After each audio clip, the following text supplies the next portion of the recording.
এই প্রশাসন, এই গোয়েন্দা, এই সেনাবাহিনী, এরা সবাই একত্রিত হয়ে ভারতের সাথে মিলেই জুলাই বিপ্লবীদেরকে হত্যার সাথে তারা লিপ্ত। জুলাইয়ের সাথে যে গাদ্দারি করবে তার অস্তিত্ব আমরা রাজপথের সংকটে ফেলে দিব ইনশাআল্লাহ। আলু জাহাঙ্গীরের স্বরাষ্ট্র উপদেষ্টা পদে থাকার আর কোন যোগ্যতা নাই। এই যেখানে আমরা সেখানে কোনো দলমত নাই। জুলাইয়ের পক্ষে আমরা সর্বদা মাঠে আছি এবং থাকবো। আর এই অবদাসটা স্বরাষ্ট্র উপদেষ্টা আলু জাহাঙ্গীর, এই আলু জাহাঙ্গীর অন্তত আপনারা যেখানে পাইবেন কিচ্ছু করতে না পারেন, আলু মারবেন, নিচে থাপ্পড় দিবেন, তাও না পারেন, এই শালার ভিতরে একটা ময়লার পানি মারবেন, তাও না পারেন, আলু মারবেন, এর নাম হলো আলু জাহাঙ্গীর। এই স্বরাষ্ট্র উপদেষ্টা না, কোনো কথা নাই। আলু জাহাঙ্গীর যেখানে পাইবেন হেনে জানাবেন, কোনো কথা নাই। এই স্বরাষ্ট্র উপদেষ্টা আলু জাহাঙ্গীর কবে থেকে সে ক্ষমতায় বসছে, সে জুলাইয়ের পক্ষে কোনো কাজ করে নাই। আলু জাহাঙ্গীর সর্বদা জুলাইয়ের বিরুদ্ধে। এই আলু জাহাঙ্গীর জুলাইকে সে একেবারে কুক্ষিত করে দিয়েছে। এই আলু জাহাঙ্গীর একজন স্বরাষ্ট্র উপদেষ্টা হয়েও আমাদের একজন জুলাই বিপ্লবীকে গুলি করছে। কে গুলি করছে তারে এখনো এই আলু জাহাঙ্গীরের প্রশাসন গ্রেপ্তার তো দূরের কথা, কই আছে সেই লোকেশন জানে না। এই আলু জাহাঙ্গীরকে যেখানে পাইবেন শুধু কানের নিচে থাপড়াইবেন। যদি কিছু হয় আমার নামটা প্রথম দিবেন মামলার 1 নম্বর আসামি। কোনো কথা নাই। জুলাইয়ের সাথে যে গাদ্দারি করবে তার অস্তিত্ব আমরা রাজপথের সংকটে ফেলে দিব ইনশাআল্লাহ।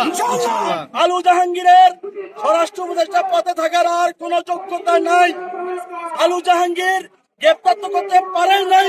আওয়ামী লীগের কোন ফ্যাসিবাদকে যখন গ্রেপ্তার করা হয় আসিফ নজরুলের আইন প্রশাসন তাকে জামিন দিয়ে দেয়, আসিফ নজরুলের জজরা জামিন দিয়ে দেয়।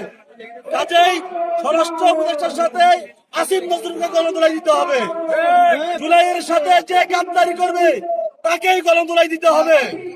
এখন আপনারা দেখছেন, চিন্তা করছেন, এই রাষ্ট্রে হাতির মতো একটা লোকের উপরে গুলি করার পরেও এই রাষ্ট্র এখন পর্যন্ত তাকে গ্রেপ্তার করতে পারে নাই। আজকে আমরা আওয়ামী লীগের আমলে ইন্দুরের গর্তের থাইকে যখন একটা পোস্ট করতাম, আমাদেরকে এই প্রশাসন ইন্দুরের গর্ত থেকে বের করে নিয়ে আসতো। আর এখন প্রকাশ্য গুলি করে এই প্রশাসন, এই গোয়েন্দা, এই সেনাবাহিনী, এরা সবাই একত্রিত হয়ে ভারতের সাথে মিলেই জুলাই বিপ্লবীদেরকে হত্যার সাথে তারা লিপ্ত। জুলাই হত্যাকাণ্ডের সাথে এই গোয়েন্দারা জড়িত। তা না হলে জুলাই হত্যাকাণ্ডের সাথে হাদির উপরে যে বর্বরতা হামলা হয়েছে, কেন তাকে এখনো গ্রেপ্তার করতে পারে নাই? বিজিবির কাজ কি? বিজিবি ঢাকা শহরের কাজ কি? সীমান্ত তারা পাহারা দিতে না পারে, সীমান্ত দিয়ে একের পর এক আওয়ামী লীগ ফ্যাসিস্টরা পালিয়ে যাচ্ছে, অথচ বিজিবি কাউকে ধরতে পারে না। এই বিজিবির কাজ কি? সে ভারতে, সে বাংলাদেশে, ঢাকা শহরে অলিতে কলিতে তার টহল দিতে হবে কেন? সে যদি নিরাপত্তা দিতে না পারে আমাদেরকে বলে, আমাদেরকে সীমান্তের দায়িত্ব দেয়, আমরা 1 লক্ষ যুবক সীমান্তে থাকবো। ভারতীয় দালালরা কিভাবে পালায়?